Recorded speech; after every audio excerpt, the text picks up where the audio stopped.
Limon. Sen bana şey ver. Çəkilir. Sən də şeydir. Təzə qonağımız da gəldi. Peyda olunur. Eldar müəllim. Sağ olsun. Məclisimizə dəvət olundu. Feyziyab olduq. Bəli, çox şad olduq.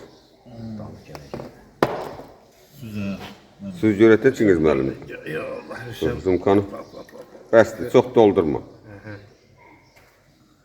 Çingiz müəllim yenə fəaliyyətdədir. Bu da Marif qardaşımızdır. Eldar müəllimdir. özümə yaman çox döydüm mən. Yazar, qoy qonaqları sən də çəkək. Bu çox olur. Çingizin nəsə sözü var, ürək sözləri var. Demək istəyir, eşidək. Onda Eşidək. Seyran düzdür. Seyran düzdür, aparatı mənə vermədi, sağ ol sənə. Amma sən sağlığa içirəm ha. Sən məndən xoşun gəlməsə də, amma 30 ildir bir-birimizi tanıyırıq. Sağ ol. Sağ ol, sağ ol. Sağ ol. Sağ ol. Sağ ol. Sağ ol Çingiz. Deyilən sağlığa.